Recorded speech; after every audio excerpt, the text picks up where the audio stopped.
Yeah. Thank you, thank you. Oh, God. I never noticed that before. Okay. Ah, everything's so hard. Okay. All right. So, Brenna's here, Sydney, Bailey, Lisa with her hair up, Steph. Look at you. Look at you with your hair in a. Where's your son tonight? Daughter. Je- Me? Yeah, Jess. Where's your, She's with my mom. okay. I was looking forward to saying hello. Andy, Paige, Emily, Abby, and Gwen. Okay. I sent out books today to Abby, and who else did I send them to? Who else told me? Sydney. I sent yours too. So I sent them overnight mail, so you should get them tomorrow. I hope at the end of class that I can have a few minutes with you guys, because the kids you chose are so low. So let's, because Lisa, you said you wanted a test what day? January 2nd. January 2nd. Yeah, apparently this little girl is like really popular or something. She has a really busy schedule. Oh And my I was like, God. oh, the 2nd works. That's about it though. I was like, oh God, okay. Okay. And Sydney, when were you going to test? So I'm gonna test a student at the learning center I work at. So I'm starting on January 2nd. So I was hoping to like get started, but I work like, every day. So I have some time to like take my time with them and do like one every day if I could. Okay. I don't know if that's how they work. Well, not really, but let's talk afterwards. So Okay. I hope everyone else can wait, and we're meeting the pre-K4 meeting from 6 to 7 on the 2nd. You got my email, and the 4 to 8s are meeting from 7 to 8. If hopefully you can make it, because I realize we're a little behind. So if you can, hold off testing until after January 2nd, everyone else, because tonight we're going to finish part of it, but then we have to talk about some other things before you can start testing. Okay. Pre-K4 people, when are you, can I just see if you got your folders yet and your note card thing? Brenna, yes or no? I have the folders, but I don't have the note card thing yet. Okay. I saw them at Walmart today, so they had them in 3-packs, though. I didn't see any singles, but Staples will probably have them. Okay. Sydney? I have my folders. I just need to grab the note cards. Okay. Bailey?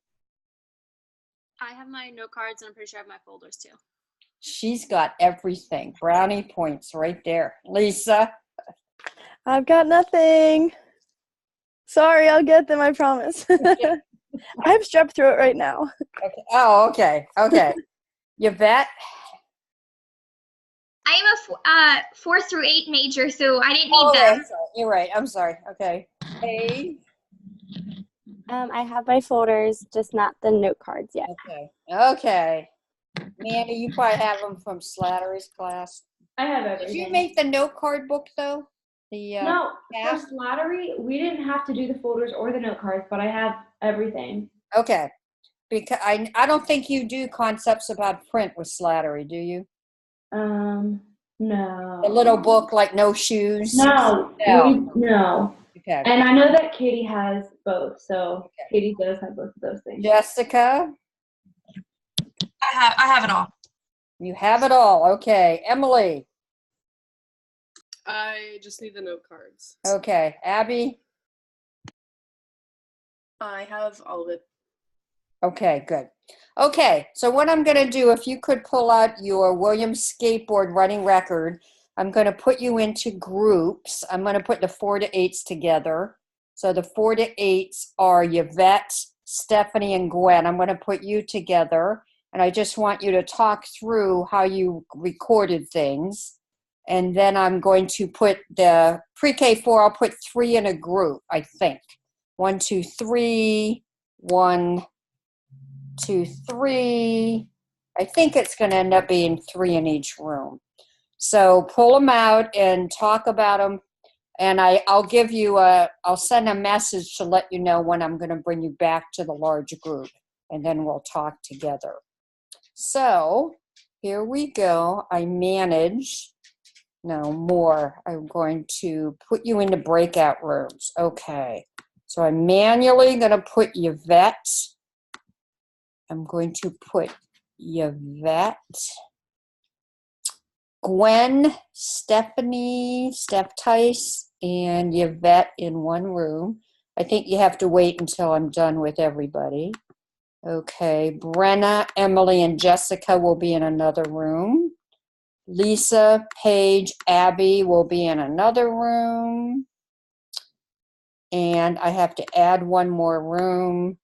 Bailey, Mandy, Sydney. Okay, so I'm going to open the rooms, talk to each other about how you recorded it, and then we'll come back together. I think you have to join your room.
That's cool.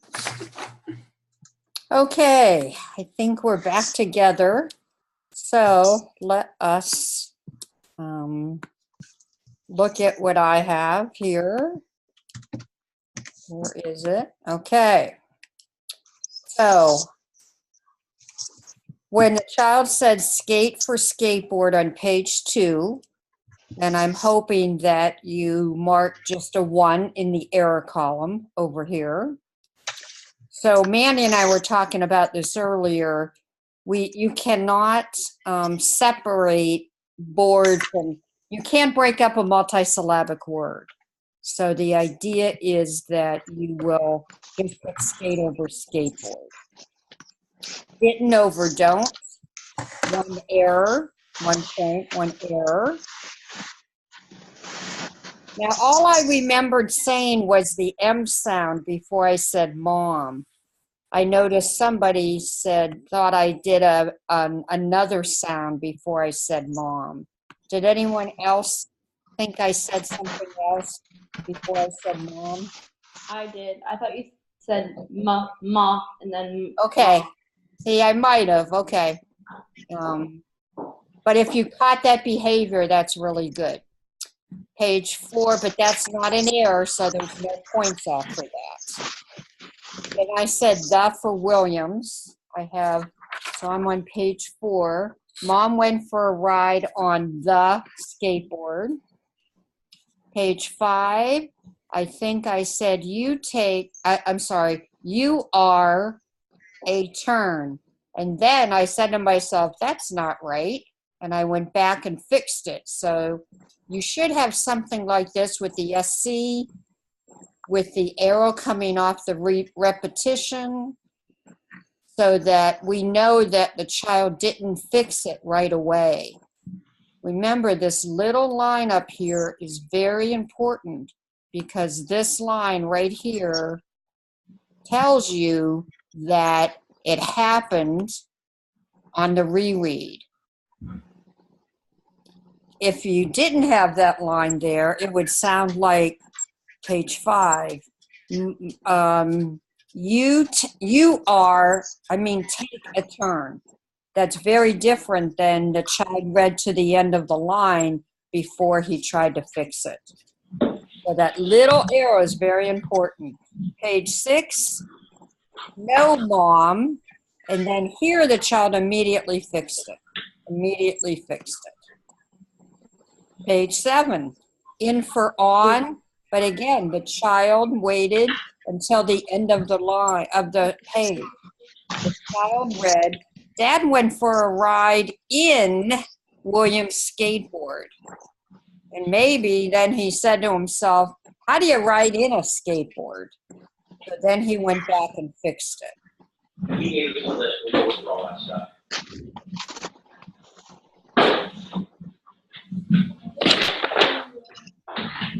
Hey, Mandy, I think I hear your dad or something. Some noise. Okay, thanks. So again, we want to make sure that we have somehow record that the child repeated and then came back and self-corrected. I don't think I went back past that word. I think I went right back to in for on. I think I said, Dad went for a ride in William's skateboard. I mean on William's skateboard. I think that's what I did. Nothing on page 8. Page 9. Here's my second page. Page 9.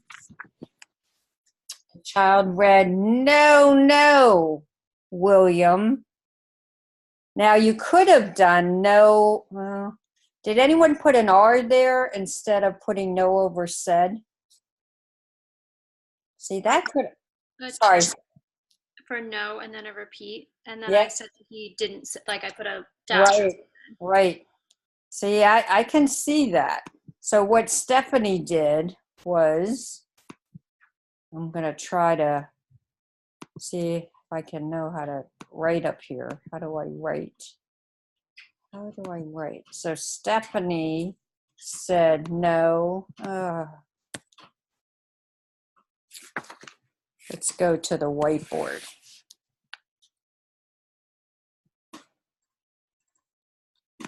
Share the whiteboard.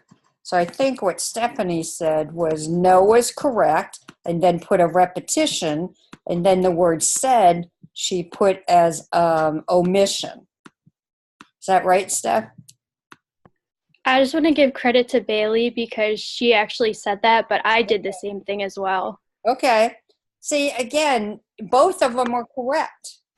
So both of those things are correct. So either way, you can do it because we don't know what's going on in a child's head.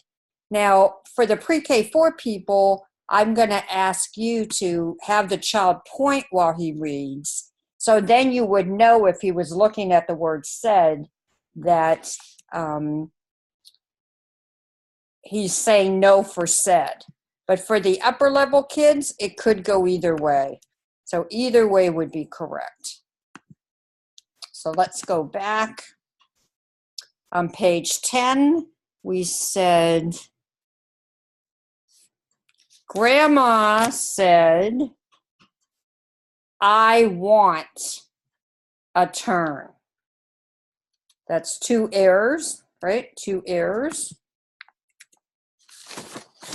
Page 11, I did a appeal. The word whizzing was very tricky. William went, I don't know that word. You try it. The kid didn't try it, and I tried to give you a teacher voice so you know it was a told. And then page 12, I'm sorry, whizzing. That was page 11. Sorry, whizzing. Page 12, I said for shouted. Page 13, I'm going to have a turn. And then page 14, skateboard for turn. No, said William, it's my skateboard. And then page 15 and 16, it was correct. I feel like I struggle with keeping my paper neat. So like I almost like mess up with like, just because I'm not the neatest with it, because I'm trying to copy down so fast, and then it's like hard to like process what I put. Yeah, look at how this is sloppy to me too, you know? But remember, don't try to get the word from the book in there. If you can just get the errors down, you could always go back later and do the words from the book. And again, the more we do these, the better it will be. So, but this is what our quiz is going to be like. I'm going to read you a story. You're going to do a running record, and tonight we're going to work on these MSVs. But let's talk about scoring. So we have 1, 2, 3, 4, 5, 6, 7, 8 errors. So we have 8 errors. I had 11. You had 11? I had 11 too. I don't think you, at the end, it looks like you stopped tallying the last few pages. Yeah. 12, yeah. No, you're counting a self-correction as an error. No, down on page 12. Down on page 12. 12, 13, and 14. Oh, thank you. Okay, I see. Okay. Okay. So, okay, you have 11, right? Okay, thank you. Okay, 11 errors, and we had 100 words. So, what did you get? Let me ask Mandy, what did you get? 1, 2, 9? Hold on, because now I have to recalculate really quick. Okay. So to me, 11 times 10, 11 times 9 is 99. So to me, it's 1 to 9 is as close as you're going to get it. Does everybody else feel the same way? Mm-hmm. Okay. So 1 to 9 is at the hard level, right? Yeah. So now remember, I'm going to share again. On the top of your form, Now we're going to write the name of the book up here on the hard. So Williams Skateboard. Over here we have 11 divided by 100. That comes out to be 1 to 9. 1 to 9. And I don't have my book open. Is that 89%? Okay. Yep. Good. Now let's do the self-correction rate. So the self-correction rate, am I right? We have 3 self-corrections? Yeah. Okay. So we have 3 divided by 3 plus 11 equals 3 divided by 14. Whoops, 3 divided by 14. I would say about 1 to 5 is the closest you're going to get. Yeah. Okay, so 1 to 5.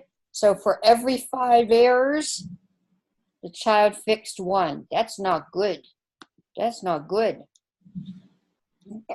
But you see, when you have books that are at the hard level, that's the kind of stuff you're going to get. You're not going to get a lot of self-corrections because the book is too hard for the kid.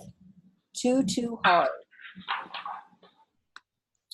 So let's get in our textbook. If you could get that MSB handout that you were supposed to read for tonight and your textbook. Ooh. And don't put that away. Don't put Williams Skateboard away because we're going to use that again in a few minutes. I forgot to say, I hope everyone had a great Christmas and got everything you wanted. I didn't get my new car, but that's okay. Okay. All right. I'm on page 71 if you have the big book. If you have the little book, we are on page 27.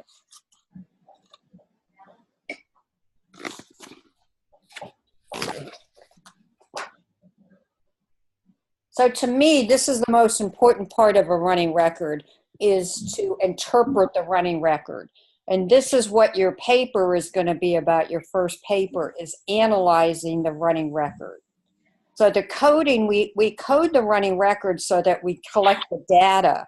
But now we want to try and make some judgments about those data points. So on page 71, it says there is another level of analysis that will help teachers to work out what information in the text the child is attending to. So I believe when we are reading that in our brains we have 3 sources of information.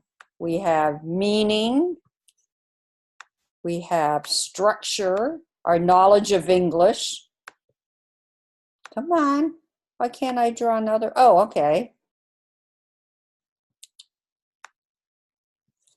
And we have knowledge of letters and sounds. So meaning is like background knowledge, right? So we have background knowledge or meaning that we bring to the reading task. We have structure. We know that when you say the word I, the next word is probably going to be a verb. So we have knowledge of English language that helps us make a decision about the next word. And we have knowledge of visual information. We have knowledge that we know that this sound, this letter makes this sound. Now what's interesting to me is now in the book, we read books to not only gather meaning, but to increase our background knowledge. So books have meaning, or else we wouldn't be reading books. Books have structure. Books have sentences that that sometimes challenge kids. I was reading a book with a kid the other day, and on every page it was on Monday, and then the kitty cat did this on Tuesday. So it was an unusual structure for the kid. But books have structure. And the people here who are teaching in the upper grades, your books are going to have more complex structure. You're going to have, we learned about these in class, subordinate clauses and a lot of complex structures. If you've ever read the book, it just went out of my head. Oh, I'll remember it. The first sentence is like 120 words. And everybody reads this book in high school, and I'll have to think about it. Oh, it'll come to me. And so the book has letters and letters that we have to attach sounds to. So to me, reading is about the interaction between what's in our brain. This is everything that's in our brain, right? This is what we don't come to reading without having background knowledge. If we read a book without background knowledge, it's really hard. I remember reading a book about rugby or something. I had no idea about rugby. So because I had limited background knowledge, it was hard for me to understand. So reading is an interaction to me between what's in our brains and what is in the books. So on this page, I'm back to the book. They're telling us, there's the heading, think about the errors in the record. It is important to analyze every error. Now, please underline this part. Looking only at the sentence up to the error.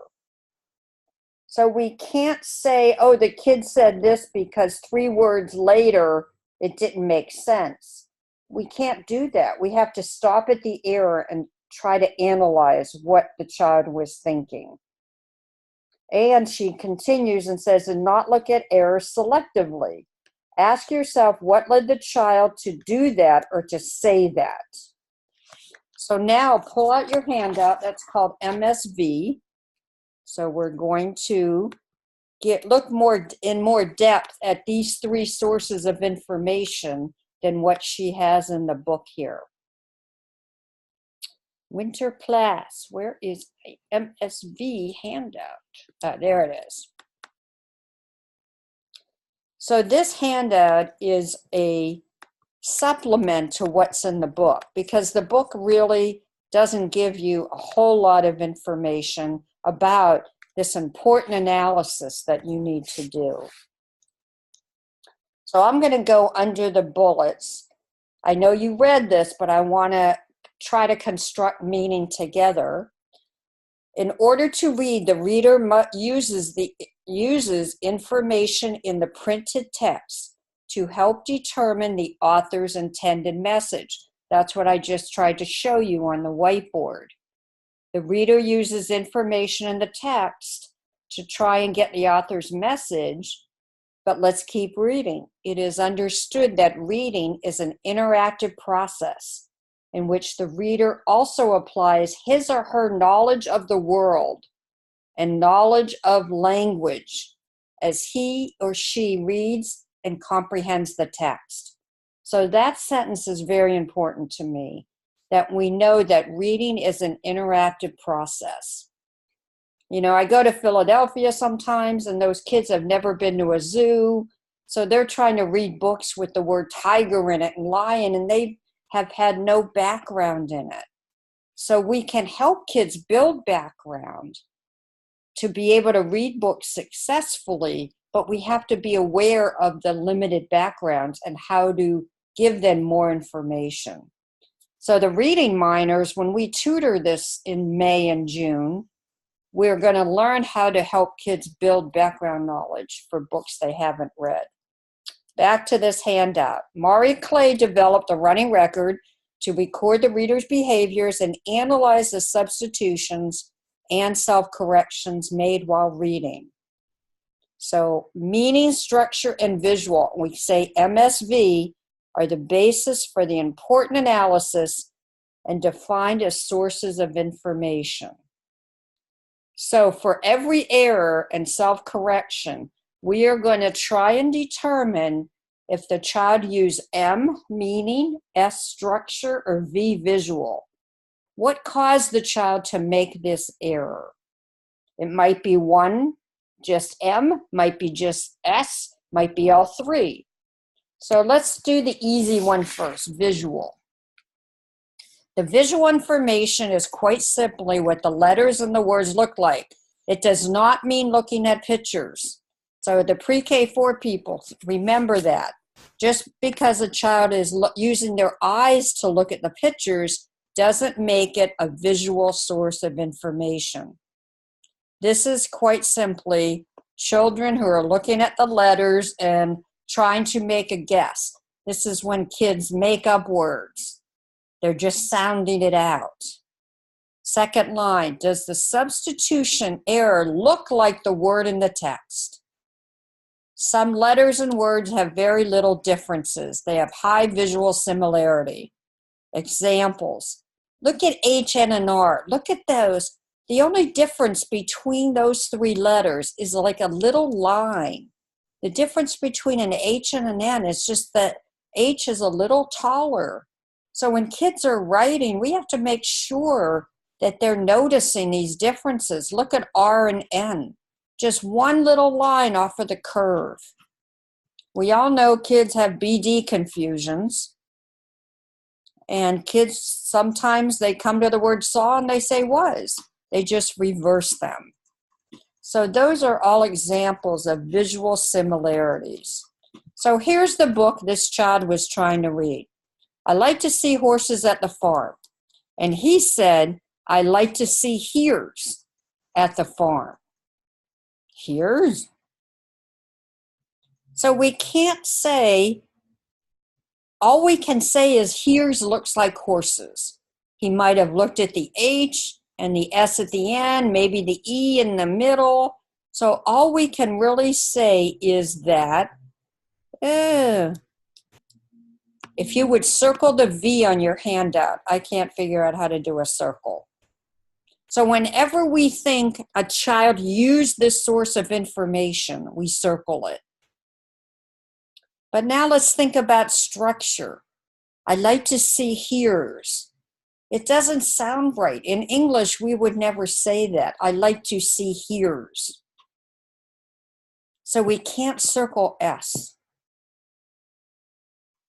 It doesn't make sense. I like to see hears. What's a hears?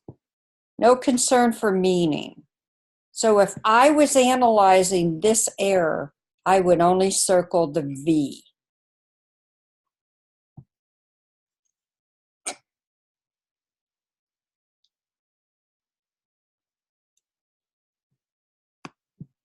I'm trying to think of another sentence with another, because this is very typical what 4 to 8 students do.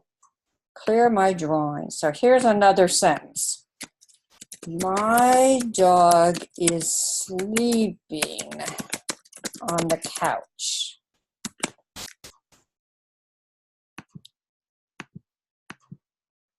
Trying to think.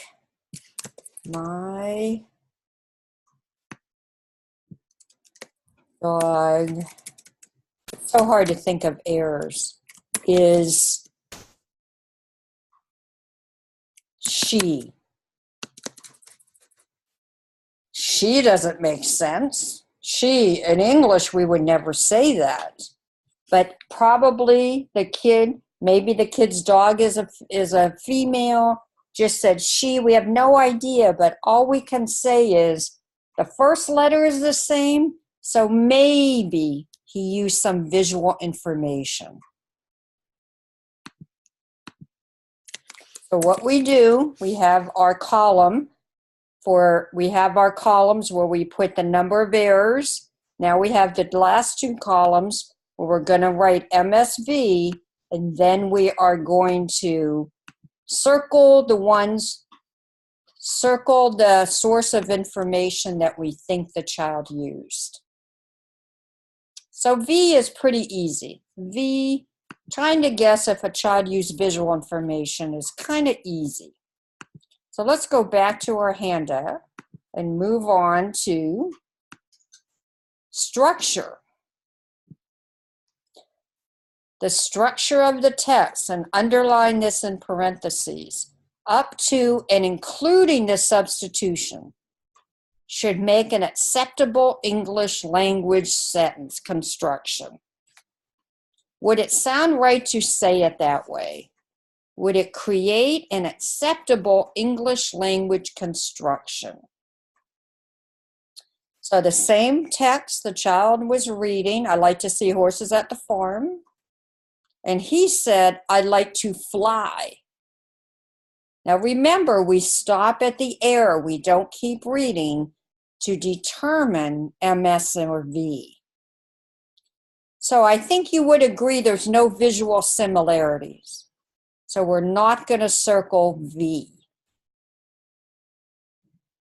But I think you would agree, I like to fly. In English, it's possible to say I like to fly.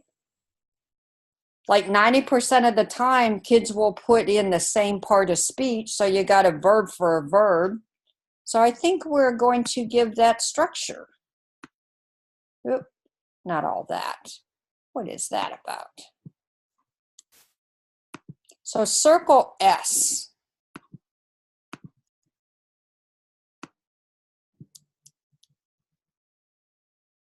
Under the analysis, it says, I like to fly. This is a good English language construction.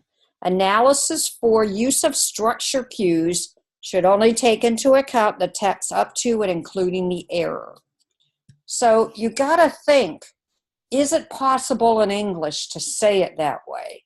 And I think you'll find 95% of the time, kids will say something that's correct in English. It's amazing. If they're English-speaking children. English language learners, it's a whole nother ball of wax. Now, is it meaningful? I like to see horses at the farm. I don't think so, because this book is about all the animals a child saw on the farm. Him flying, when he's reading a book about seeing animals on a farm, doesn't make sense. So we're not going to give that meaning. And I think that's the hardest for teachers, is separating meaning and structure. They want to give it meaning because it's meaningful in life. But you have to remember, we're trying to get the child to understand what the author's trying to say. And if we allow meaning for something like this, I like to fly, when every page is, I like to see cows at the farm, I like to see horses, I like to see pigs, I like to fly, in this book doesn't make sense.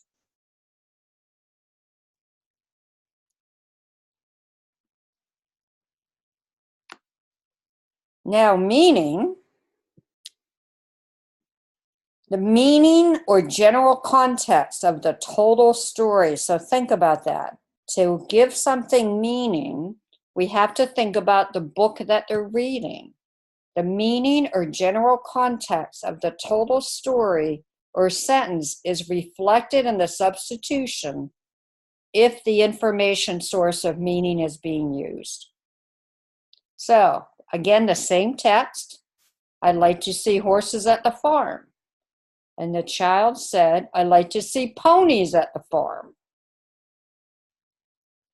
I think you would agree, because readers hopefully go left to right when they come to words that they don't know or when they're reading. So I really hate to give visual just because the ending is correct. So you see that visual is not circled here. Because I don't believe a reader looks at an S and can come up with a word based on the last letter. I don't know. That's my belief. But the analysis is there were pictures of horses at the farm, horses and ponies on the page. The message, the intended message is almost the same. So let's circle meaning. We're going to do meaning for that. Here we go again.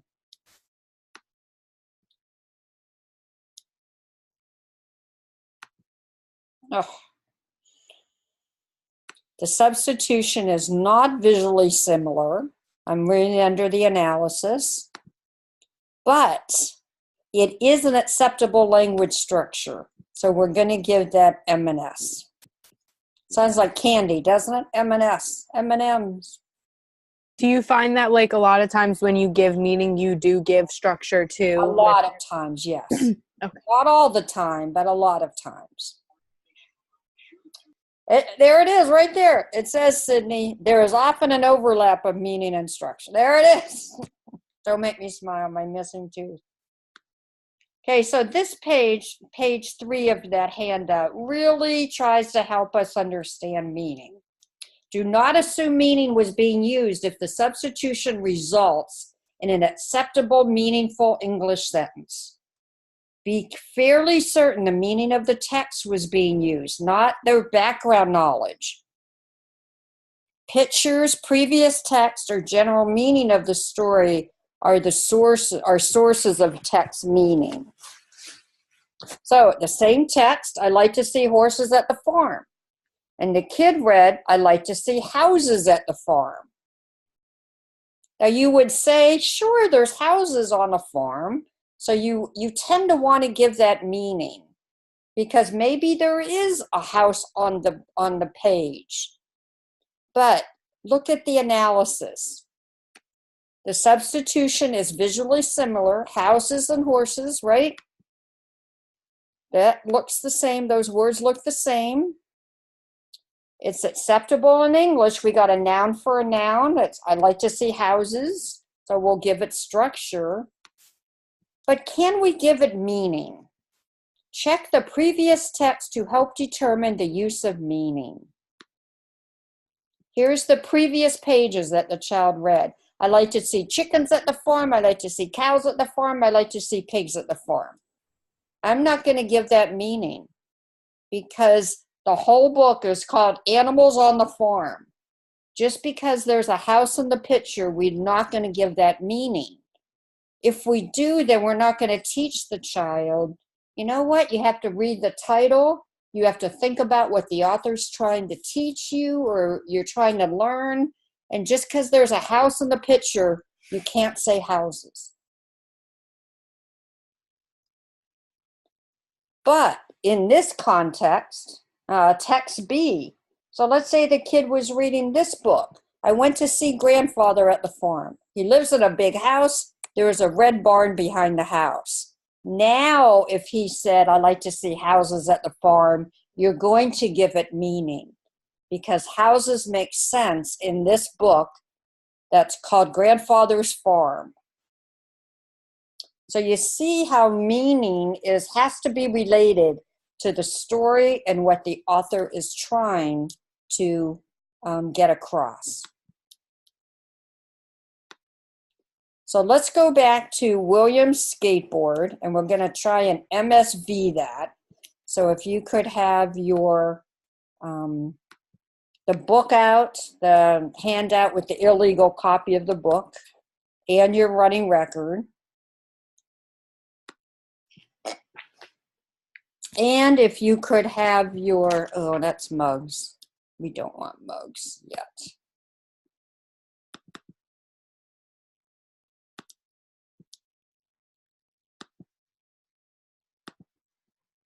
Because there's one thing I have to show you in your book. It has to do with omissions and insertions.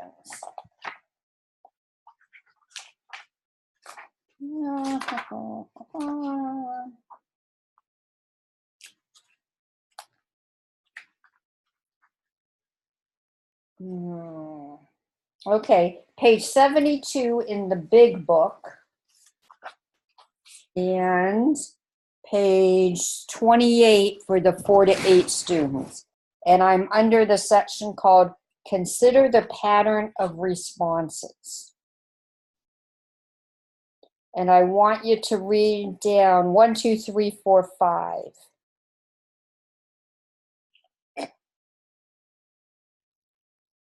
Which page for pre-K to 4 was that? 72.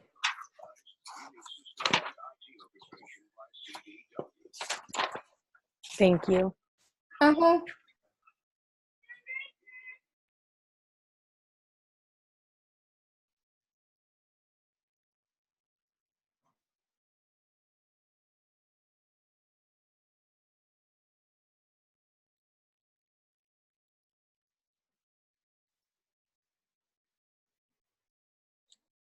I want you to really notice number 3, do not try to analyze omissions and insertions. So if a child leaves out a word or he throws in an extra word, we can't analyze it because we don't know why he did that. Number 4 says the pattern of M, S, or V circled is a guide to what's being neglected. So remember, we're circling what they use, not what they've neglected. What's not circled is what they've neglected.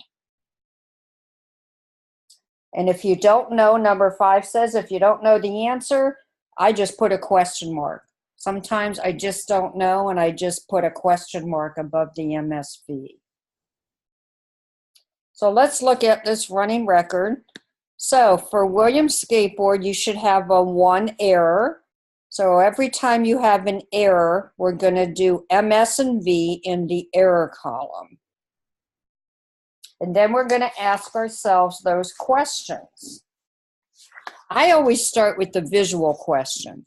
Does the error look like the word in the book? And I think skate looks like skateboard, so I'm going to circle S.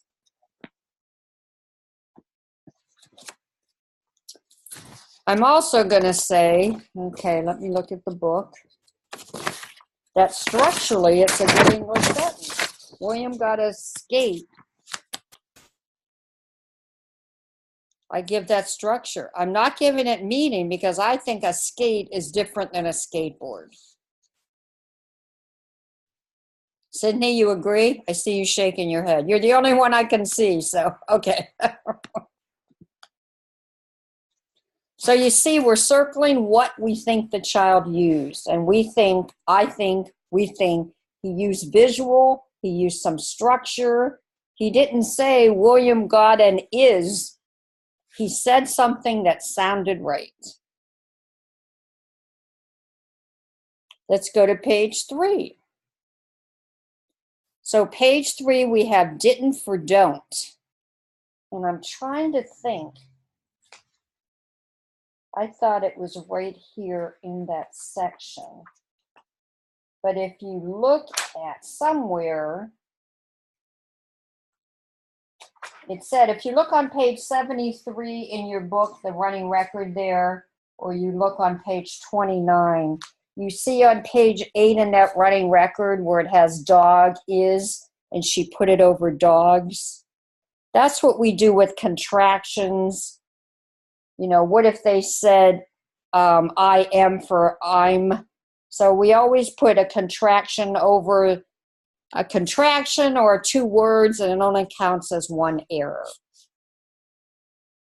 So I think visually they look the same. Structure, I think it's structurally, it still sounds like English. William said, I didn't. And I think they mean the same thing. Didn't and don't. Didn't to me is past tense, don't is present tense. They kind of mean the same thing to me. So I gave it all 3. So I know someone's dying to ask me the question, can an error have all 3 sources of information? Yes. So you can have errors where they used all 3, but it's still wrong. And it's usually wrong because of some extra visual.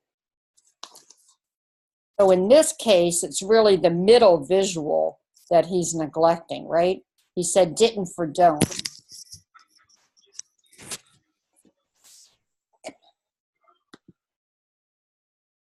Okay, page 4, we have for mom, nothing wrong. So if we don't have anything wrong, we don't put a 1 here. So we don't MSV it. It's just a good behavior to note. Now the on page 4. Mom went for a ride on the. You would agree there's no visual there, right?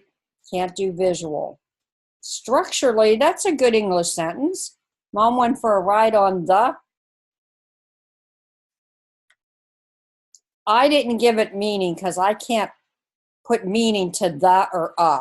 So I tend to think this child said the because of language. So I just circled structure. If you want to give it meaning, go ahead, but I have a hard time giving the meaning. I don't know what a the is. Wait, so meaning isn't about like if their word makes sense? It's necessary. It's not. It's like if. See, I think it's more structurally correct. I think the kid said it because he's used to saying a ride on the prepositional phrase. I think he said it because of language. That's me. But he's not like giving it meaning. I can't. I just can't. Okay, that makes sense. Well, it doesn't make sense to everybody. For an and the, to me, it's more a language thing. Yeah. Okay. That's me. If you did M&S on a quiz, I would not take off for it. But I just want you to think about, why would a kid say the in that sentence? Mary went for a ride on the. That's how they talk. That's how most books are. It's just me. Okay. Now here's the tricky thing. Self-corrections. Even though they're self-correction, they were an error first. So we are going to MSV it as an error first. So page 5 says you are. So R for take does not look visually similar. So I'm not going to give that visual. Structure, I think that's a good English structure, don't you think? That is a good English structure. Ooh. So I'm going to circle S. I'm finding all these cute things I can do. Now, meaning, I'm having a hard time with giving R meaning. You are. If you want to give it meaning, go ahead. Again, I think I value language so much. I value kids come to school being able to talk, and they use that knowledge of English when they make errors. But if you want to give it meaning, go ahead. So this, you would have an MSV in the errors box, which is what you're going over now, and then you'll go over it again for the self-correction too. Yeah, then we're going to talk about what made them fix it. What additional information did they use to fix it? Gotcha. We'll talk about that. Okay. Page 6. No, Mom. Mom doesn't look like said, does it? Can't give it visual. No, Mom. Good English sentence. See, kids, I'm telling you, kids know English and they use English. They use their knowledge of language. I'm so, you pre-K4 people, I don't know. Don't you have a course like language and cognition or I don't know. You have to value language and what kids bring to school. They've learned language without any instruction. And they use that. Now, Mom, I can give that meaning, 6, because no, Mom, because Mom was talking on the previous page. So to me, he could have said Mom because of that on the previous page. So I'm going to give that M&S.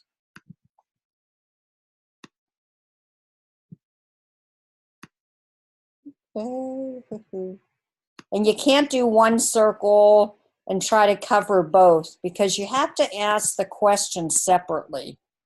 You have to say, does it look right? And then circle the V or not circle the V. Does it sound right? Circle the S or not.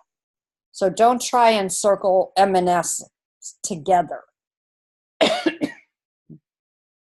Okay, let's go to the next page. We're going to leave the self-corrections for now. Page 7. Dad went for a ride in. What do you guys think? Would you give in for on visual? 2 letters. Brenna, you say no? You say yes? Tell me why, I unmuted you. I thought I unmuted you. You unmute. Okay. Okay, Yes. go ahead. I think because it's 2 letters, but then Okay. it ends in the N, and you said about not using the end of the word. So are you saying yes or no? I would say yes. Okay, we'll go yes. Brenna says yes. We'll do yes. No, really. It's judgment. Everyone has a different belief system. I kind of think yes. I feel like it's such a short word and it's Yeah. only 2 letters in both. Yeah. So like you just would make that mistake. Yeah, I agree. Okay, I think in sounds right. Doesn't it sound right in that sentence? 7, Dad went for a ride in. I'd give it S. And I'd give it, I don't know, meaning. That's always the tricky one. Do we give it meaning? Is there anything that he could be in?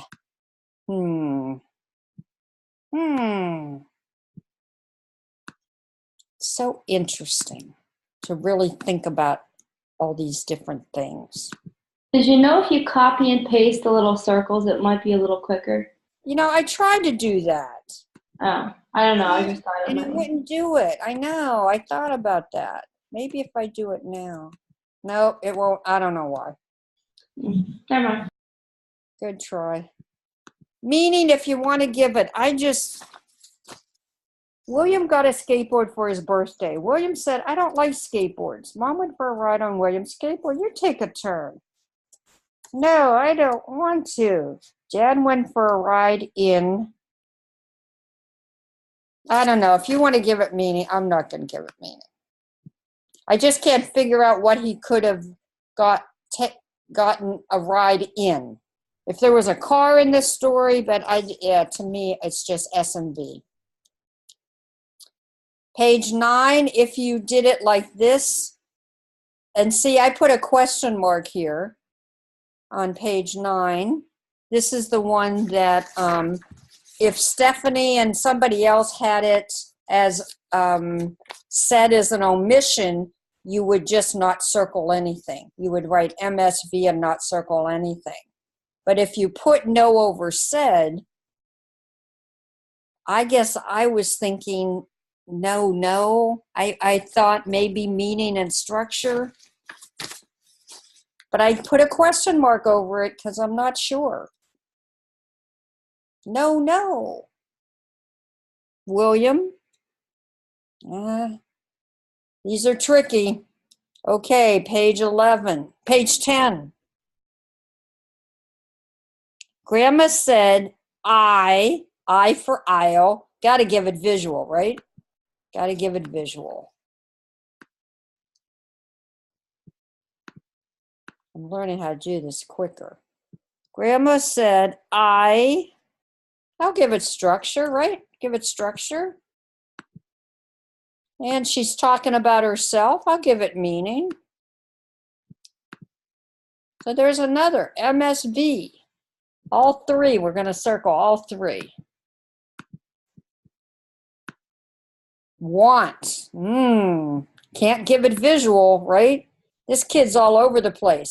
So what you hope as a teacher that you start seeing patterns, that he always uses visual or he doesn't use visual. Grandma said, page 10. Grandma said, I want. I'll give that M&S. What do you think? M&S? Yeah, I'll give it M&S. For line 9, if we decided not to put meaning, would that be wrong? No. Okay. No. Again, your philosophy, as you develop your philosophy about what kids use when they read, these will change over time. When I first started doing running records, I had so many meaning and structure, and the more I listened to kids read and talk to them, I just think their language is more powerful than meaning. Page 11, we can't do anything. The kid didn't do anything, right? It's wrong, but he didn't do anything. So you can either write OM for omission, or you could put MSV and don't circle anything. He just appealed. Teacher said you try it, then a told.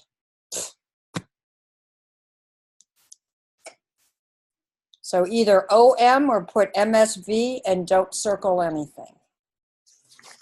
Page 11, you can see for the, I just circled structure. I so believe in language.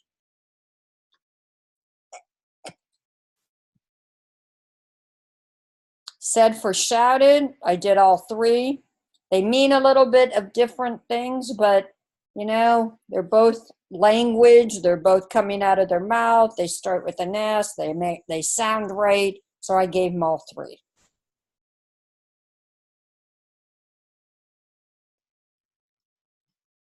Here I contradicted myself. I can't believe I did M and M here, but I did.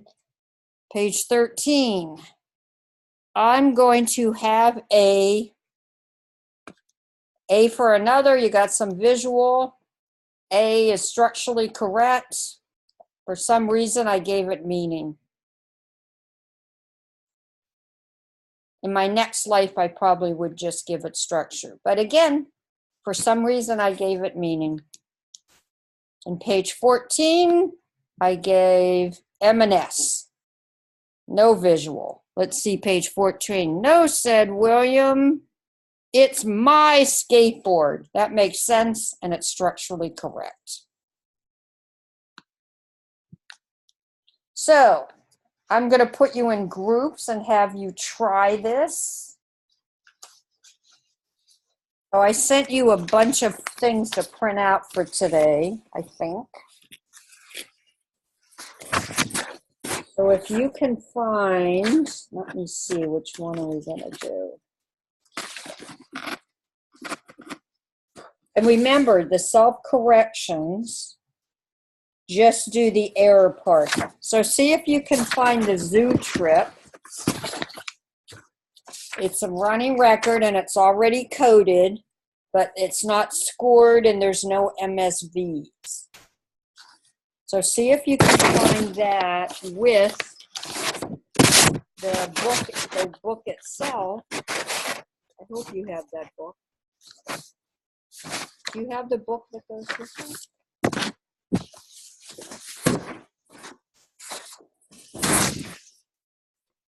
Oh yeah, you have the book, right? You have a copy of the book. So you should have a copy of the book.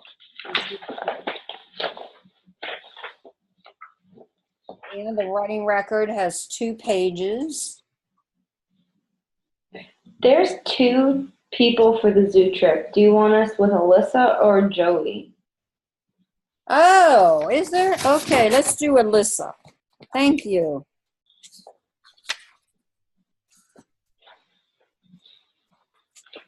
So again, I'm going to put you into groups. First of all, you're going to go through and score it. And then you're just going to go through and do the MSV for the errors. You do have 1 self-correction. You have 3 self-corrections. You have 1 on page 3, 1 on page 6, and 1 on page 8.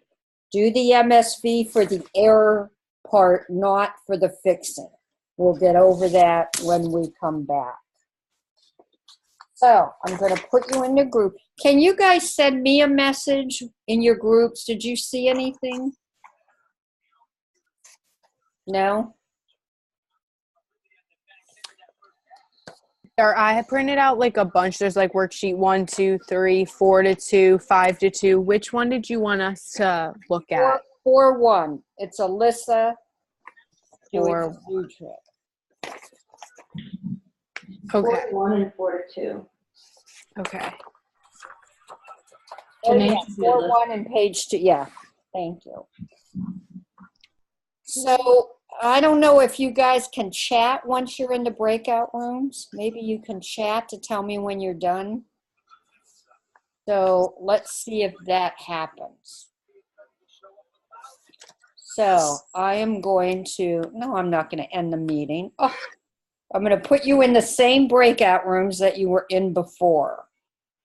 So again, go through, talk to each other, and please try to chat me and tell me when you're done. Okay? All right. There you go. You're invited. I guess you have to join somehow. Okay.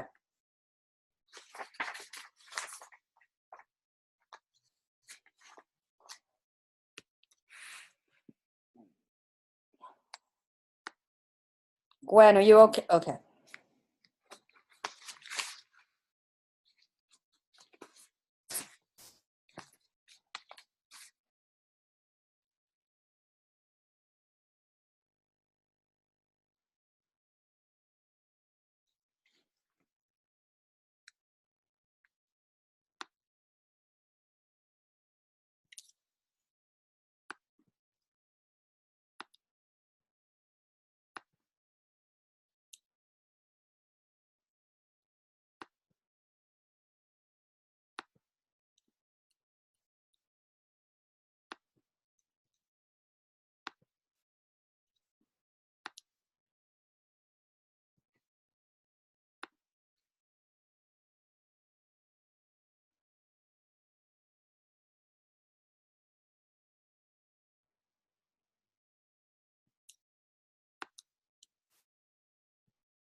Yeah, I mean, I don't know because that one it starts with an S and then it ends in day, so it kind of does have that visual look to it.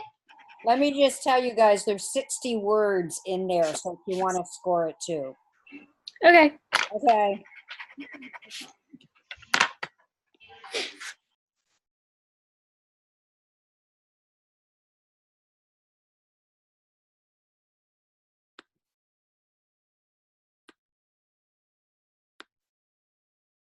Was walking.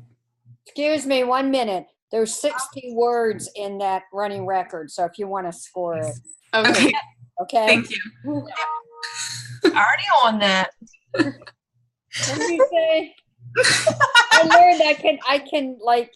I said we're already on that. Okay, all right. I just found out I can join all these rooms. It's so.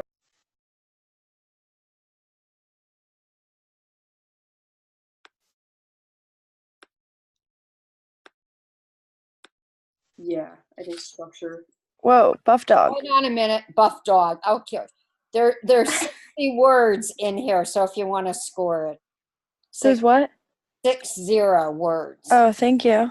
You're welcome. Okay. Did you have a question for me, or were you just talking about me? Oh, we were just talking about you. Well, we're kind of confused on page 5. Yeah.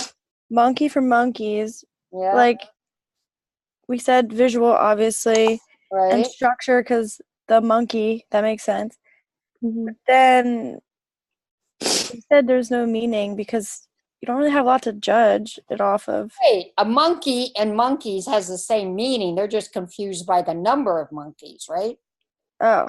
Yeah. Okay. They mean the same thing. They're just confused about how many monkeys there are. Okay.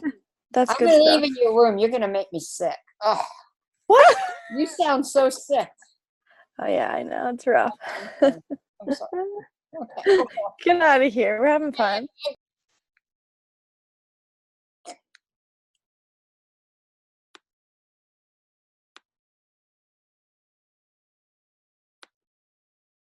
Not make sense. You know what I mean? Right. Hey, I got there's 60 words, so make sure you score it too. 60. Okay. Okay? Yep. Thank you. You're welcome.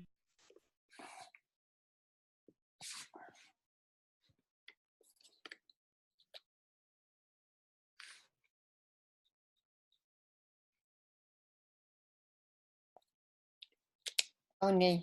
Hi, Pony. I love you, Pony.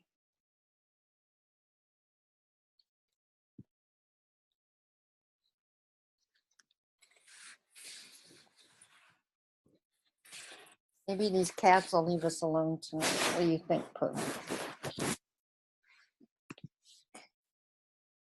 I'm hoping they were like that because Natalie wasn't here, Pony.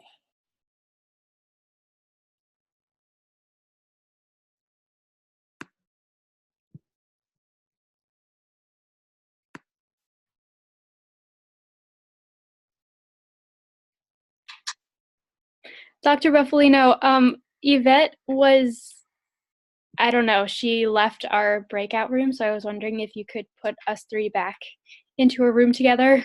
Okay. I see. Is Gwen there? Yeah, Gwen's here. I don't know where Yvette went. Maybe her computer died or something, and it just automatically. Oh, there Right. she Oh, there she is. Okay, there she. Are you back? She's back. Okay. Yeah. Okay. Okay. How are you guys doing? How are you done or almost done or? No, we weren't done yet. Okay. We're like halfway. Okay. I'll check back. Okay. Okay. I don't know how Are to you? get out of here. I'm Yeah. sorry. Are you putting us? Can you put us back into our room? I think that's what needs to happen. Oh, okay. Okay. I thought Yvette was. I see her. Now she's got to join.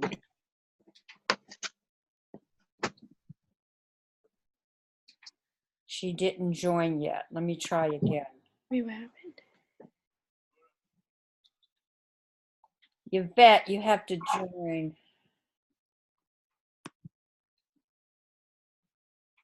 I don't know what happened. I don't know either, because Steph, is she there? if you click, It brought me to you sent me a link for the breakout room, so I thought that I had to go to that, but I think this is the main one for me. I don't know. I was very confused there. This one's the main one for me too.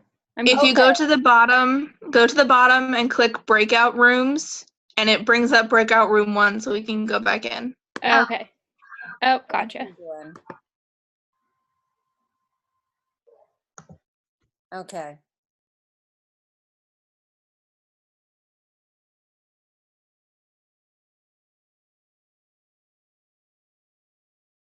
Okay.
so much.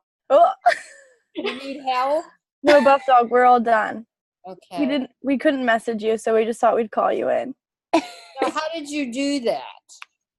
I said ask for help. Oh, okay.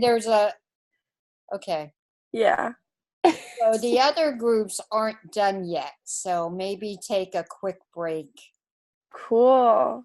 Like how Like much of a quick. break? Like 30 minutes? No, like 30 seconds, like a minute. Some of us need to eat dinner. Like go for your nose or something. I don't know. I need a cough drop. Yeah. You're allowed to eat dinner while during class. I know. My brother just came in to give me some. Wait, he's not going to dance for us again? It's not his birthday anymore. Okay. I'm going away. All right. Well, you just invite us when everyone's done. Say again? Are you just gonna invite us back when everyone's done? Yeah, I know. Yeah. Are you crying? Oh my god.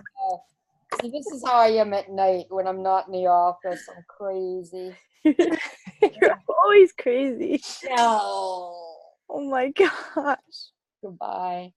All right. One more minute, and I'm gonna tell them. So you That's guys it? go do what you have to do for a minute, and then I'll What is there to do for a minute? Go dance That's with not your even brother. enough time to go to the bathroom. Go pet your dog. I don't know. Go, Oh my gosh. goodbye. Goodbye. We're just Oh, gonna I don't even know how to leave. Look at this. What an idiot I am. Oh, there she is. How did you?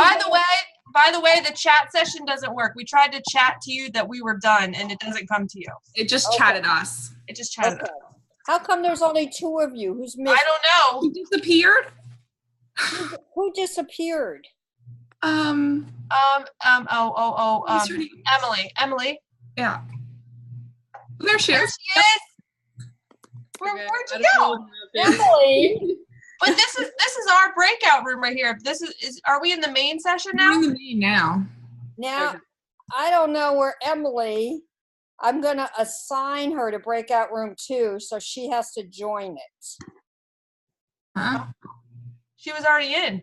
She was in ours. Oh, she disappeared. Oh, where'd you put her? I put her in breakout room 2. What room are you guys in? We're done, so we came back to the main. Oh, okay. Move to the okay. All right. I'm gonna tell everyone we're done. Okay. One more minute. Oh my gosh. How did you get back here? It just said leave your group and go back to the main one. Like how on the main thing, it down at the bottom it says you can leave meeting. When you're in a breakout room, Leave meetings before, because I might be doing something that you shouldn't see, like petting my dog or something. right. There has to be a way you can. But I tried Lock you in chatting. there. Like lock you in there, especially you. Oh. Trouble. You. Me? You. Oh no. Oh yeah. How come your face isn't so big anymore? Did you move your computer away? Oh what? No. I made it that my camera doesn't follow me. Oh, okay. That was annoying. I know you were annoyed by it. We didn't mind it, but yeah. I was annoyed. We had to come back because group 2 was out of control. So we had to come back. They decided to take themselves out of their breakout room on their own. So, okay. You don't want to know what we came back to. Oh, I don't want to know. No, don't want to know. I'm looking for my handout here. Okay, wrong one. Come on, where is it? Okay, the zoo trip. Here we go. Is everyone back? I can't tell. Yeah, I think everyone is back. Okay, so let's see how you did. Share. Okay, so I think you found 4 errors, hopefully. We're going to go over that in a minute. 4/60 is 1 to 15. And if you look at the chart in the book, it comes out to 93%. Let me make sure of that.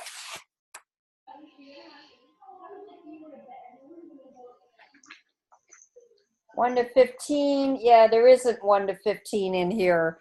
There's 1 to 14, so that's 93%. Okay, so visit for visited. One error, and they gave it all 3 sources of information. So let me find my illegal copy. No, these aren't illegal. These are legal copies. This is the zoo trip, right? The zoo trip.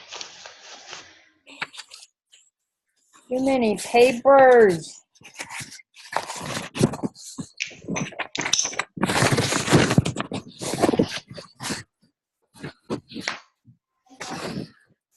Oh, okay. Does anyone have the book there and they could read the sentence? I have the book here. Okay, would you read us that first sentence so I find mine?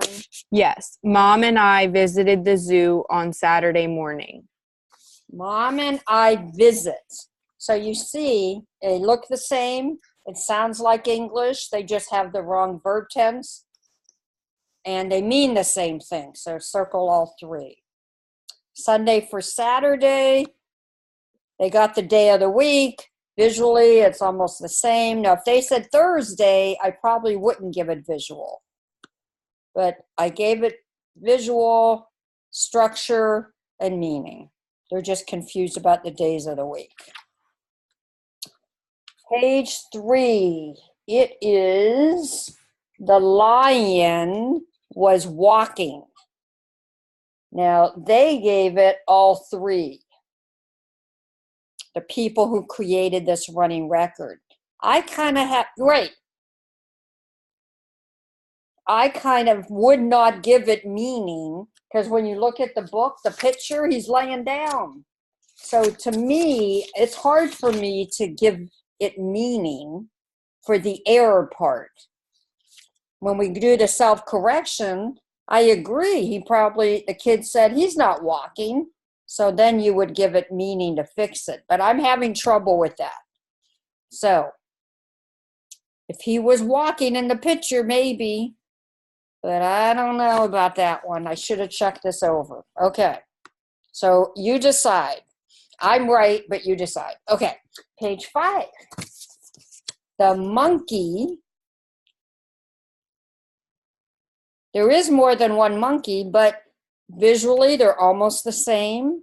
Structurally, it's okay to say that. And maybe the kid was looking at the monkey who had his eyes covered. They mean the same thing. It's just different numbers of monkeys. Was. Now, we haven't talked about this before. When there's 2 errors next to each other, like the monkey was, we determine structure by the wrong word before it. So we don't say the monkeys was and then determine if structure was used. We go with the wrong word before it. So if you have 2 wrong words together, look at the wrong word, the monkey, to determine if was is structurally correct. And it is. And again, different verb tense. Was and were they're both past tense, aren't they? But one is for plural and one singular, so all 3, MSV. Page 6, we have big for back. Page 6, the bears were standing on their big, sure, could be meaning and structure and visual. It is visual, it is structure, and it could be big because lions or bears, whatever they are big. And this one, page 8. Then, and they said they. There's 2 people on the page. The whole story is about mom and the kid visiting the zoo, so they is meaningful. Structure and visual. Why is it meaning and I'm still not understanding. Like, I would not have given it meaning or structure because it just doesn't make Same here. sense to me. Same Like, here. they learned it in a completely different way. Can you start a sentence with the word they?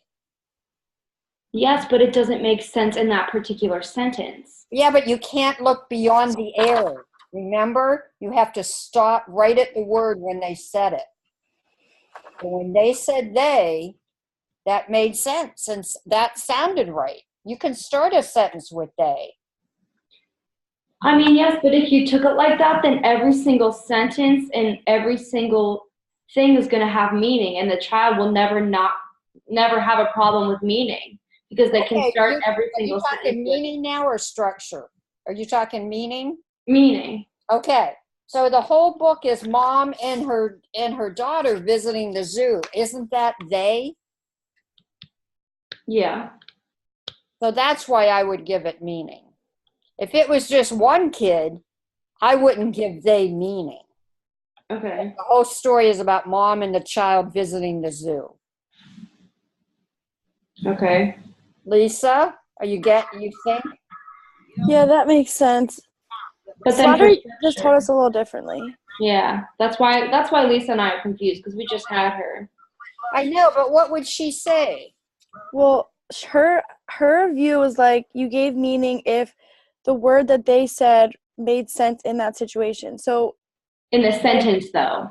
Yeah, so like if the kid had said they mom and I, that would have no meaning.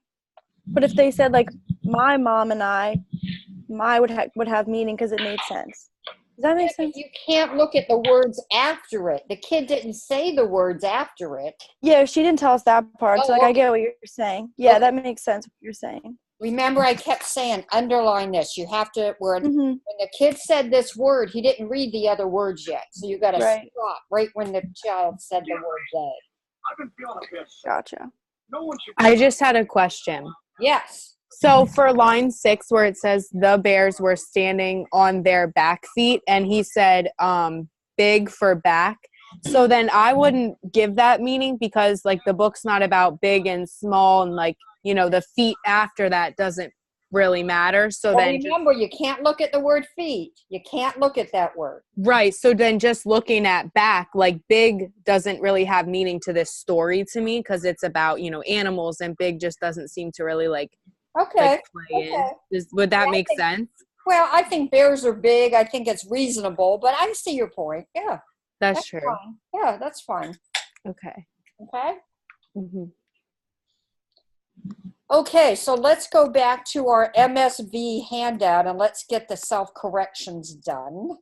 So the last page of that handout, the MSV handout, now I gotta find it. Here it is. Now we have to figure out what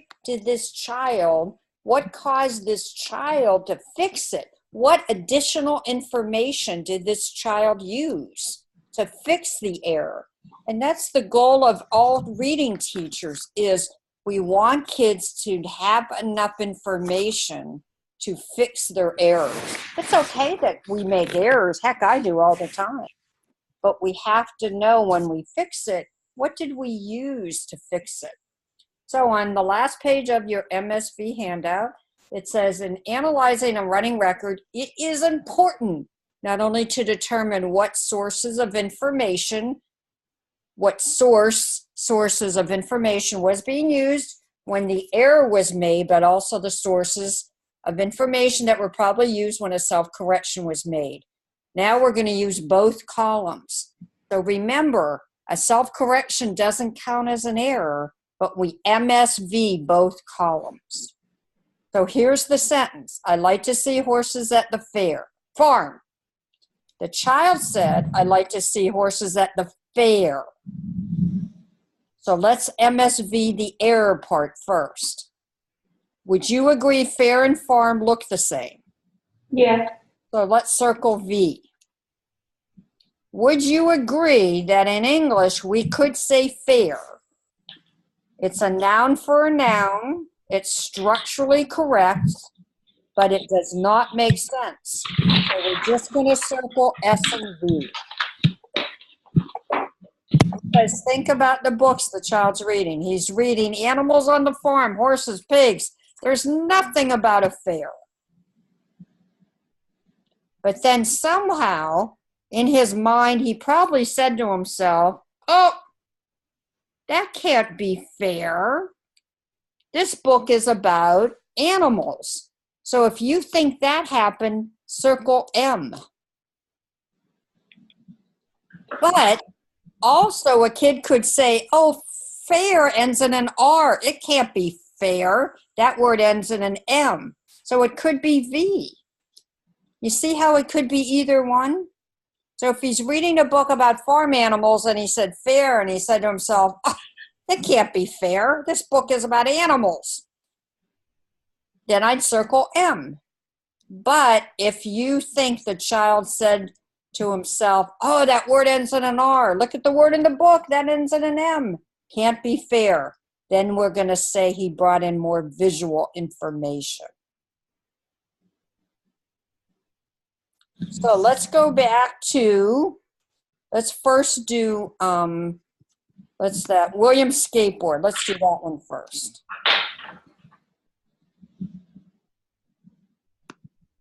William Skateboard went whizzing down the hill.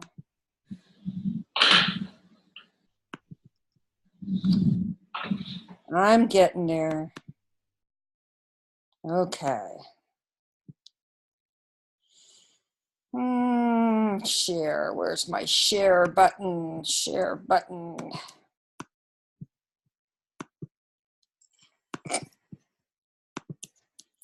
So we're looking at page 5. So let me give you a little hint. When a child keeps reading and he reads more words and then he fixes it, he's usually fixing it because it doesn't sound right or make sense. Because if he knew it didn't look right, he would probably fix it right away. So let's look at page 5. Wait a minute, am I right? Is that the right page? You are a turn. So what do you think the kid probably said to himself? That doesn't make sense, and that doesn't sound right. So I'm going to circle M and S. He said to himself, ooh, look at that. I never knew I could do an arrow. So you got to read it like the child did. And the child read, you are a turn. That doesn't sound right or make sense. But see, because he read more words, I don't believe that he said it didn't look right. Because I don't believe kids can remember what a word looks like after they've read 2 more words. So I value that he said to himself, you are a turn. Is that what it is? You are a turn. That doesn't make sense or sound right. And that's what caused him to fix it. Now, page 6, I think he immediately saw mom didn't look like said. Would you agree? So then I'd say, you know what? He probably noticed visually that it didn't look right. So you see the difference? When they fix it right away at the word level, most of the time they do that because they notice it didn't look right. So usually that means the visual piece is incorrect. Now let's look on page 7. We have another one there. Now think about this. Dad went for a ride in William's skateboard. So he probably said to himself, how do you ride in a skateboard? So again, I think it's M&S.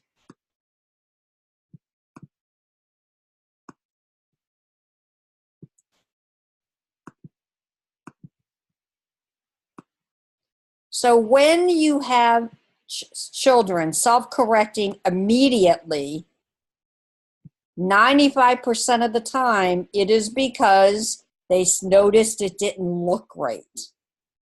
But if they read more words, like on page 5, when they read past the error, 95% of the time is because it doesn't sound right or make sense.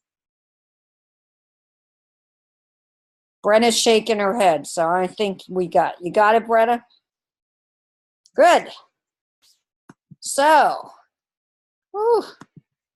So let's pull out our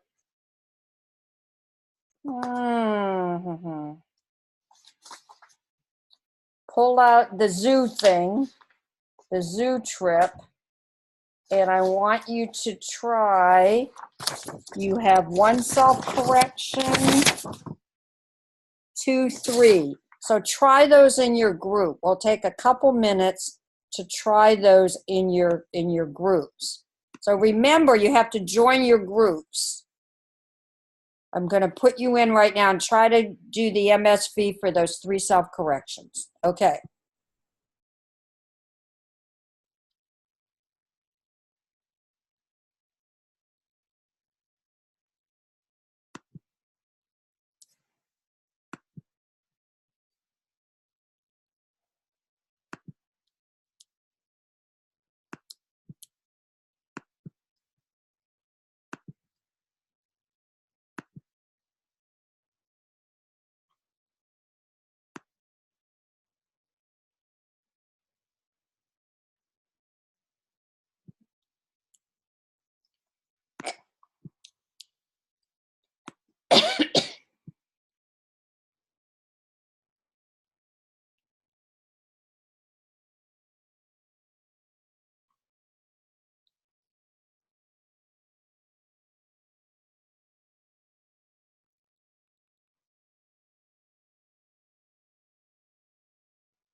Gee, We followed your directions.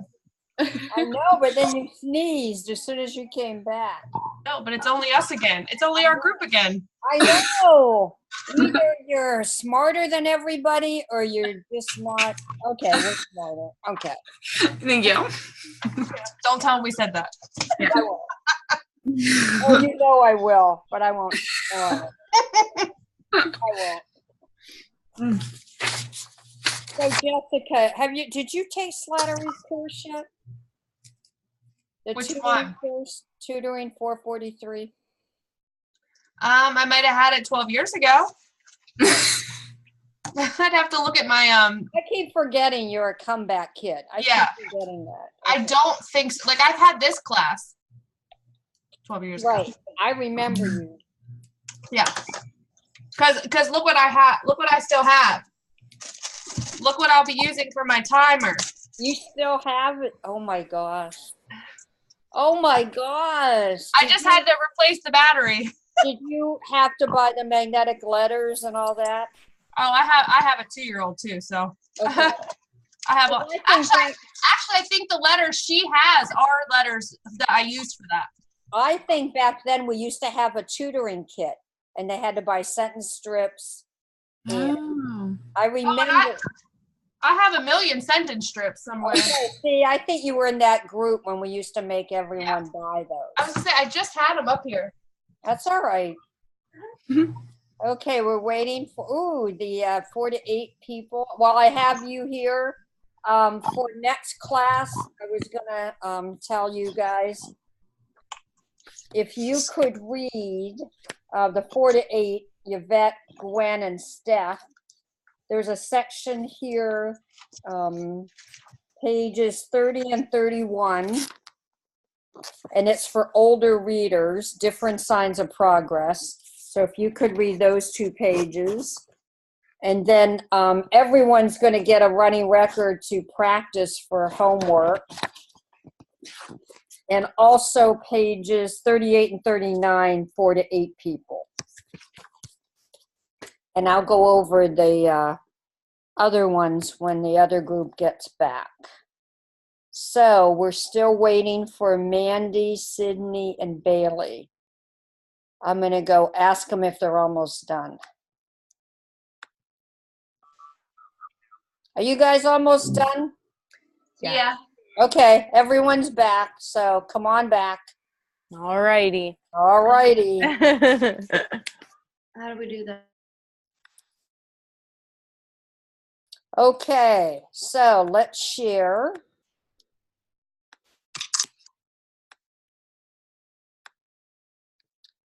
And so your paper, a large part of your paper is going to be analyzing these MSV things, because this is what tells you the most important information about your child. So on page 3, like I said earlier, when he said walking for waking, and then the child, they wrote it in parentheses there. The child said he's not walking. So to me, that's meaning. If he didn't say that, though, I might say to myself, yeah, it could be he noticed there was no L in the middle. So I might circle M and B. But because he said that, I think we know that he knows that it's meaning that is lost, that he's going to bring in and rethink about what he said. Page 6, again, visual. See, right when it happens right at the word, it's always visual. It's most of the time visual. Something like they're impulsive and they say something and then they say, oh, that doesn't look right. And then on page 8, when they said they, and they kept on reading, this is what Mandy was talking about earlier. What are we doing? The zoo trip, page 8. They, Mom and I ate. The child said, that's not English. They, Mom and I. Now we can use the other words because the child kept reading. And then he said to himself, that's not right. So then he used his knowledge of English to fix it. So again, these take a lot of practice. We just started talking about this tonight. So for next week's class, we're meeting on Wednesday, an hour each. We're doing separate groups. Could you MSV Carol and the Frog? So let's try Carol and the Frog. It's only 1 page long, but there's some interesting things on there. And then Wednesday, I meet with each group separately for an hour, I'm sorry. And then I just want to be sure I'm saying the right thing. And then on Thursday is just the pre-K 4 people. So pre-K 4, you have class on the 2nd from 6 to 7, and then Thursday the 3rd, 6 to 8. And then the following week, I meet with the 4 to 8 first. So I don't have a book page for Carol and the Frog. Am I the only one? No, I don't either. Oh, Is you it on don't? D2L? Oh, because it's written on the side of the running record. So I wrote. Okay. That's okay. Yeah. Okay. Thank you. So, so you're going to do that for Wednesday, and we'll go over that on Wednesday. 4 to 8 people on Wednesday. Would you have your Morris informal reading inventory book also? And the 4 to 8 people have a different, they're not getting the testing books. They're going to use this for their testing.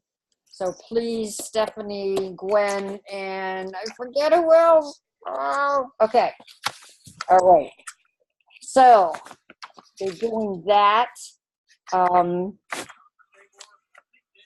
We're doing, and then we're going to do the analysis part. We're going to start working on that.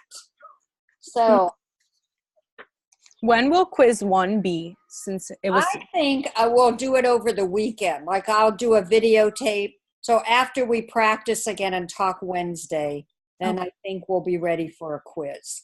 Okay. Okay? Okay. So I thought you could do it over the weekend sometime and then just email it to me. All right. So on Wednesday again, we're going to start talking about filling in the top of the running record, which we haven't done yet. And then we're going to be done sort of with running records. So I'm going to just keep the 2 people who are testing on the 2nd. So Lisa and Sydney, if you would stick around for a few minutes. And unless anyone else has questions, I will see you next Wednesday. I hear kids talking. Should you send me the books so I have the 2nd grader? And Yes, I don't know what her reading level is yet, so I don't know if I won't find out till like the first day of school next week.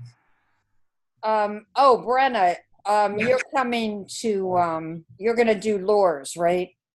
No, I said I had a kid. She's in 2nd grade, but her mom doesn't know her reading level, so she emailed the teacher about it, but the teacher hasn't responded yet.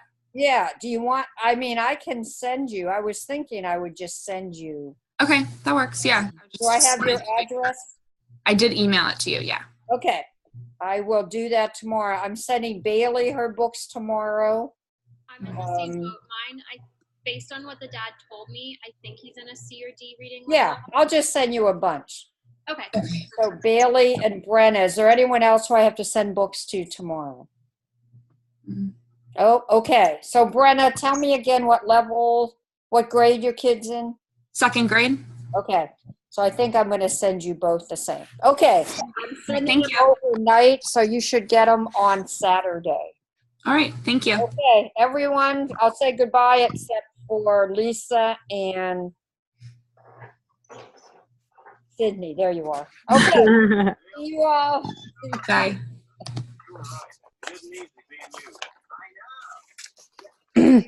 Okay. So, Jessica, hi. You want me to stay if I'm doing mine on the 3rd or the 4th? Well, what level is your kid? You would email me. She thought it would be very interesting for me to do this, the one child that has the IEP. And I emailed you and said, yes. Okay. So I had texted her. I had sent her a text, and she hasn't gotten back to me with a new child. She had a couple in mind. That's just the one she gave me in general. Okay. So she should have another one. I just don't have a level yet. Well, these 2 ladies are doing kids that are level A. So I'm hoping your kid's not that low. Well, that's why but if the original one, yes. Well, you said lower than A. And yeah, he's not even too low. That's just too okay. low. So As soon as you have a level, we can connect and talk. And Okay. we'll I'll figure it out. I'll send you an email though as soon as I find out. Okay. Thank you. Bye. Bye. My child is level B. I know. Okay, just check. Just, the teacher says that. So You what got I sent each of you, have you looked at the Fountas and Pinnell score sheets online? I printed out your chart. Would that be sufficient? No, no, we need, let me log on. Can I Google it real quick? You Google? Wait. Go to D2L. Okay.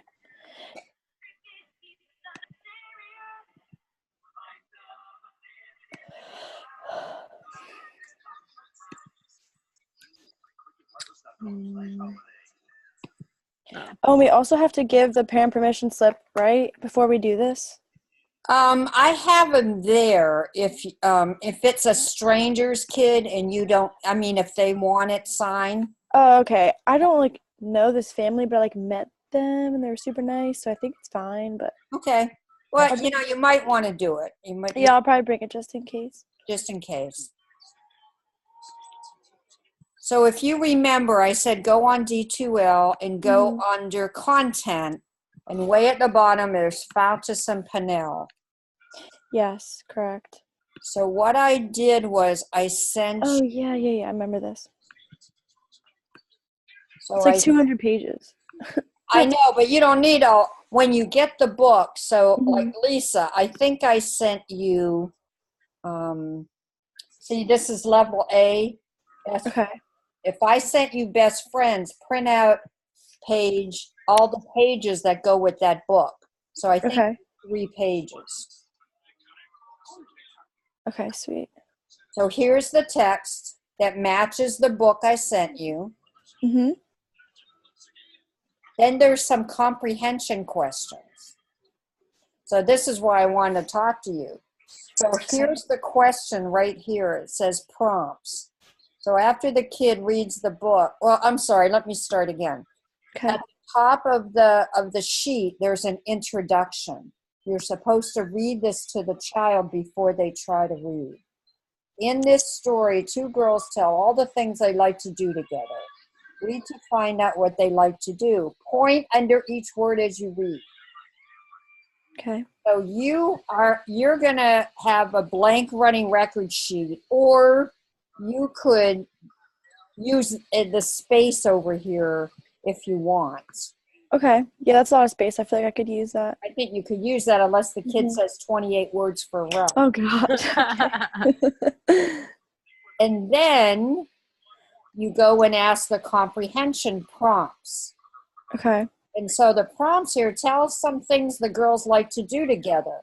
And then over here on the left, you can underline what they say. Like, what if the kid says, oh, run and dance? Then I would underline those. And what if the kid said, hit a squirrel? Then I might write that underneath here. Okay. There's nothing in the book like that. So you don't have to score it. Just ask the questions. Mm-hmm. Then you tell more things like that. And then you ask these questions. How can you tell these girls are best friends? They like to do things, or whatever they say. If they don't say something that's on here, you have to write it down. Okay. Then you write it down? Yes, then you write it down. And then there's a place to have the kids write. So the 3rd page has a writing prompt. And it says, write about what the 2 girls like to do together. You can draw a picture to go with your writing. Don't let them draw the picture first. They'll take 3 hours. Yeah, oh my gosh, okay. Just have them write what the 2 girls like to do. And maybe they'll write 1 word. Dance. That's fine. Okay. We're just trying to see their letter sound chord, if they have any sense of letters and sound. And we shouldn't help them with writing their No. sentence at all. No. Just let them do it. Yes. Okay. Do you want us to score afterwards or just Nope, get the don't data? score anything. We got to do that together. Okay. So just on the second, we do what you just went through, and then that's it. Well, partially. So as Okay. soon as you get the books, find the score sheets that match the books I sent you. Mhm. Okay. That's the first step.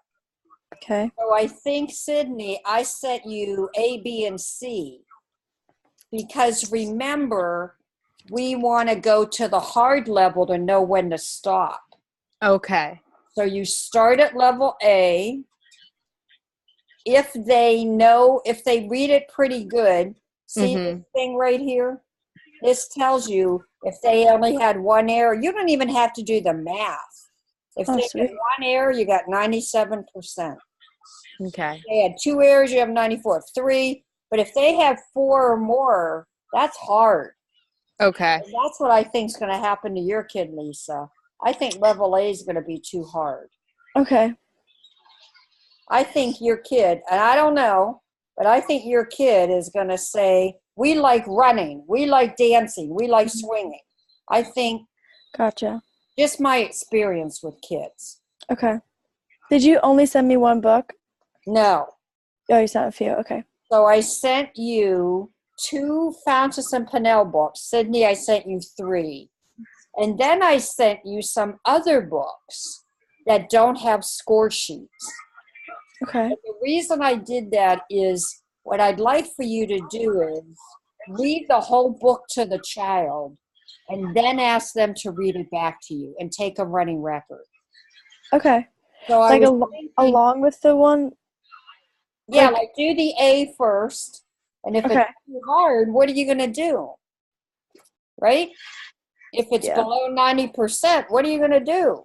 You have to Gotcha. find out how this child could read a simple book, how much support they need. Okay. Take one of the little books I sent you, and Sydney, I sent them to you too.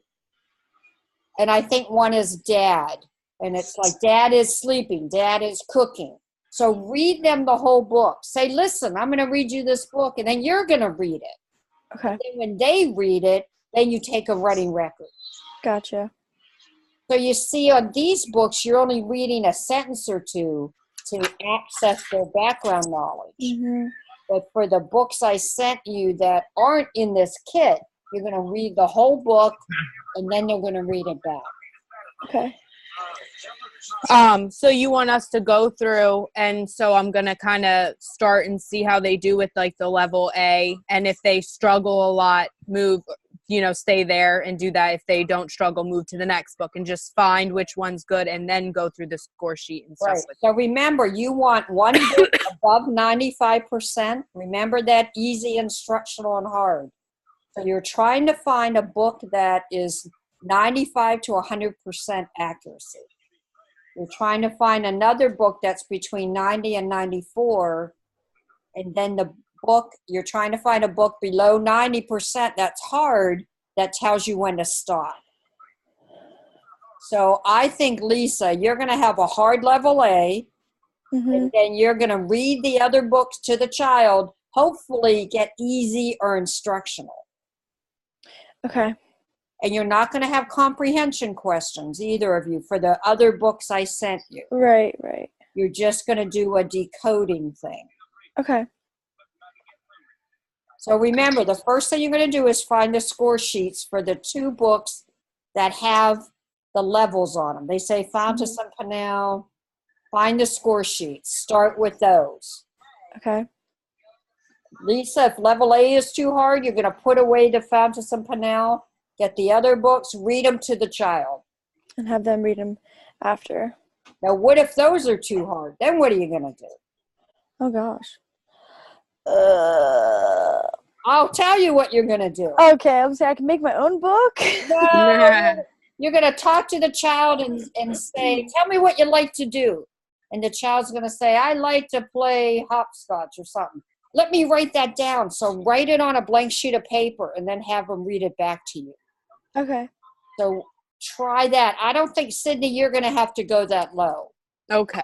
I think you're going to be okay with Fountas and Pinnell and maybe one of the other books. Do you recommend to find their level so I go through the whole scoring them on the Fountas book and Well, just you don't have to. Remember this little chart. You don't have to score. You just use this chart.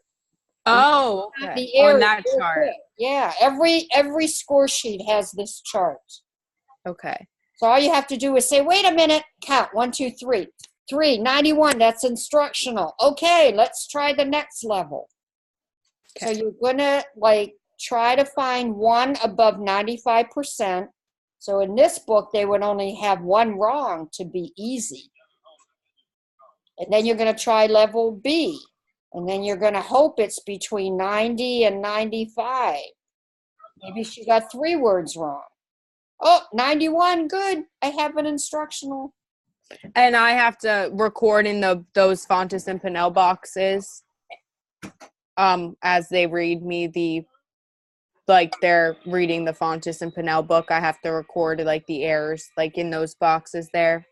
Yeah, but when you turn in your work, I'm going to ask you to put it on a blank running record sheet. Okay. But if you want to put it in here, in this space over here, Okay. you could do that. And then that gives us a visual on how many errors we have when we're done. Yeah, you just count real quick and say Okay. 1, 2, 3, 4, 5. 5. Oh my gosh, that's hard. That's a level A. Mm-hmm. I better pull out my books that Dr. Buffalino told me to read to you, and you can read back to me. Okay. So if I find the Fontes and Pinnell book works for them, I should still do the second part and read to them and do the running record. So there's just like those 2 assessments on the second. Yes. Okay. Perfect. So let me suggest that you have blank running record sheets. And so I always take the books I sent you, like Dad, and I put in a blank running record sheet in there. Mm-hmm. And these ones, I print these out and have them right in the books. And I just have them in a pile. And I say, okay, we're going to start with this one. Start with A. If that doesn't work, you're going to put B away, A and B away, and pull out the other ones. And the running record sheet's right in your book. So you don't have to go searching for them. Because we're trying to find the instructional level book. Easy, instructional, and hard. We're looking to find 3 levels. 3 books Okay. for 3 different levels.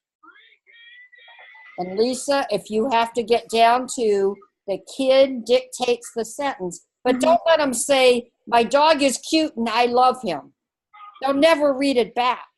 Just write, my dog is cute, and have them repeat it. You say that. My dog is cute. Okay, read and point.